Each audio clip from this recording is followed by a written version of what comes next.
So, coffee window na tumatanggap na ng all type of coins pero ang ipaset ni customer is tatlong 5 piso coin ng Philippines.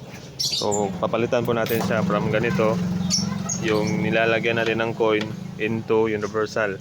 So, pwede po piso, old from new, and then tatlong 5 piso coin, dalawang 10 at saka isang 20 coin, pwede tanggapin yan.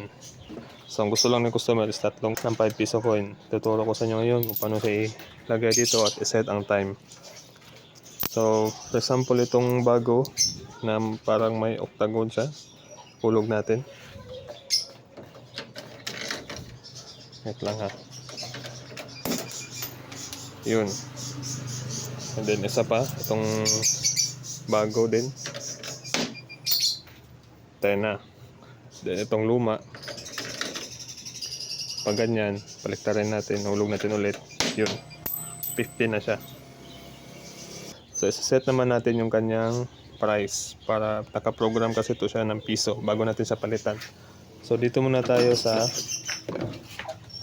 off muna natin para mawala na yung time. Ilalagay natin is iset natin sa ito. Pwede kasi ito iset na piso, 5 or 10 pero itig 5 natin tong tatlo. Punta tayo sa mode switch up. Then hanapin natin ang PRC by pressing mode switch and then click natin to. It means pag i-click natin to, ito yung price nya. So pwede natin yan sa piso, diba? So yan yung dating program nya. So gawin natin siyang 5 up, then sa gitna itong may 3-in-1, naka 5 na din yan. Up down lang po ang pagpalit. Then ika-tatlo, itong may cappuccino. Sinet ko na din yan sa 5 kasi dating piso yan siya or 1. Naka-program siya ng 1 kahit 5 yung nilalagay nyo dito. Per count niya yun. So naka 5 na yan lahat. Yan. Diba? So mode, click natin yung mode switch. So tapos na natin siya mag-program into 5 per cup. Ngayon i-install na natin siya. So tatanggalin natin to. May madaling paraan na dito nyo tatabasan. Pero yung gagawin ko dito is ito pa rin. Tatanggalin lang natin to. Tanggalin din natin to. Pero hindi yan sa magkaparehas ng butas dito. May nabebenta din naman o mabibili na bracket yan para malagay natin to sa Lazada o Shopee. Try ko lang dyan lagay sa affiliate o sa description. Pero sa akin is magko-convert tayo ng takip ng ice cream. So, tanggalin muna natin to. And then, itong takip. So, ayan. Ito yung bago. Tinanggalan natin. Pansin nyo, hindi siya magkaparehas ng bracket. Ayan, meron siya dito. Pero dito wala. So, kaya gagawa tayo ng adapter ngayon. Yan o. Mapapansin nyo dyan, meron siyang 4 na butas. Pero dito wala. Yan o. Nasa gilid. So, kailangan gagawa tayo ng adapter ngayon. Ayan. So, kukuha muna ako ng takip ng ice cream. Ay, nakapagupit na tayo. So, kailangan same size lang siya dyan.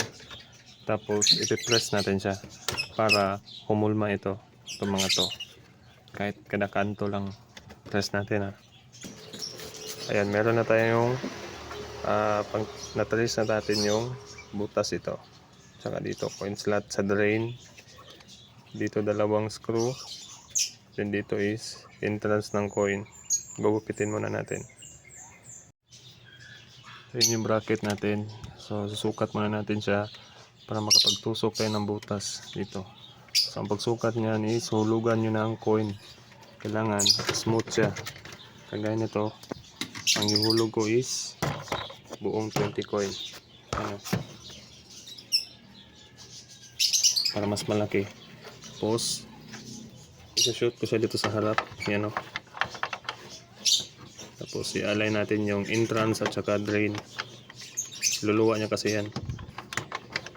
Dapat smooth lang yung hulog natin. Yun. Pag lalabas siya kaagad, papasok siya na walang sabit at lalabas siya na walang sabit. Hawakan nyo lang. Tapos itong butas, tusukin nyo ng matulis.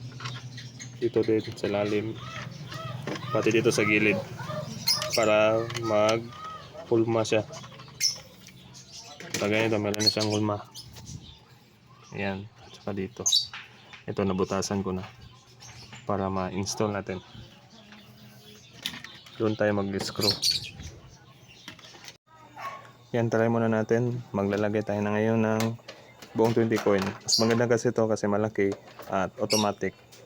Yung mga maliliit, pasok na yan. Yan o. So, ang sa likod is ganito siya. Make sure niya i-close niyo muna. At medyo tagilid niya sa konti para hindi siya mabangga dito. Kasi meron na siyang ganito. Lumalabas kasi ito. Yan o. So, hindi siya katulad nito na sarado lang. Nasa loob lang yung pump niya ng gate. Ito kasi yung gate niya. Tapos dapat nakahinang yung splice natin para matibay. So, ito yung bagong connector. Red sa red, black sa blue, and then white sa white. Yung yellow wala na. And then setup is naka medium yung switch. Naka NO. NO yan siya. Yung isang switch. Normally open. Normally close kasi itong baba. Huwag natin yun sa ibaba. Dapat sa taas lang. Matibay na din yan siya. Naka wood screw na yan. Black screw.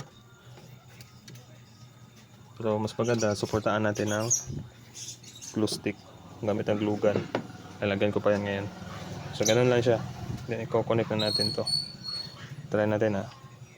Nga pala, mag-heating pa siya. So, i-pause ko na lang muna. Basta ito, tandaan nyo lang na pag ganito, kailangan itagilid nyo siya konti. Yan yung alignment niya.